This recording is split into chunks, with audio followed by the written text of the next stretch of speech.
Oh hey, didn't see you there. I'm Damian Wilson, and I'm here to talk about operant and classical conditioning, two very important concepts in AP psychology. Today, we're going to begin with classical conditioning.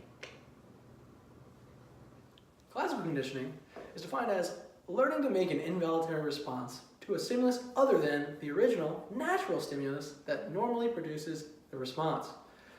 It was a Russian psychologist named Ivan Pavlov who pioneered the study of basic principles of this kind of learning. Classical conditioning has 5 main elements. The unconditioned stimulus, or UCS, is the natural occurring stimulus. The unconditioned response, or UCR, is the involuntary response to the unconditioned stimulus. The neutral stimulus has no effect on the prior response, and the conditioned stimulus, or the CS, is the previously neutral stimulus that becomes able to produce a conditioned response after pairing with an unconditioned stimulus. The conditioned response, or CR, is a learned response to a conditioned stimulus.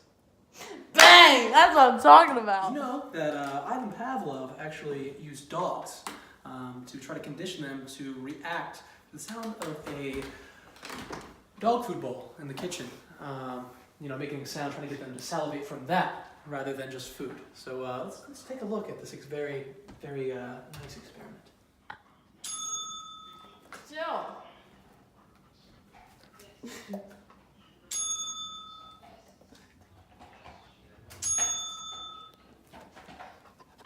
Another example of classical conditioning is the Little Albert experiment, where John Watson used a white rat and the sound of a loud clanging to try to conduct fear inside of a baby.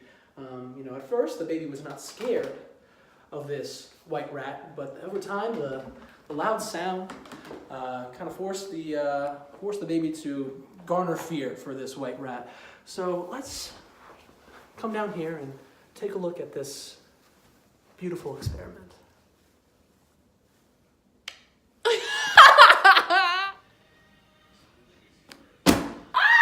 There you go. Hello there. Welcome back. Now we're going to focus on operant conditioning. And operant conditioning is the learning of voluntary behavior through the effects of pleasant and unpleasant consequences and responses. One person who knows operant conditioning pretty well is Edward Thorndike. You see, Edward Thorndike was one of the first researchers to really explore operant conditioning. In one of his experiments, he decided he was going to place a cat in a puzzle box. And in order for the cat to get out of the puzzle box, the only way that she could get out of there was to find the button that Edward had put on the floor. And obviously, the cat wanted some motivation to get through that box, because it was a puzzle box, it was a maze. And in order for this to be operant conditioning, Edward actually put food outside of the box, which was a motivator for that cat to push that button and finally escape to the box where it could happily eat the food at the end. So, as you can see, the food was clearly a motivator in this operant conditioning experiment. Ooh. Get back in there. Oh, there we go. Hey! Oh, hey. Didn't see it there. We hope that you enjoyed our video on classical and operant conditioning. We hope that you learned something today, and we're glad that you could come on this trip with us through the conditioned mind. We hope you have a wonderful rest of the day. This is Damian Wilson signing off. Hey, do you have my psych textbook?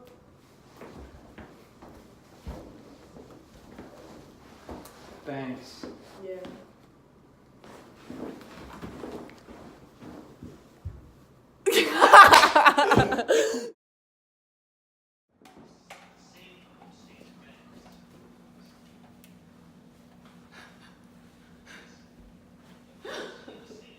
We hope that you...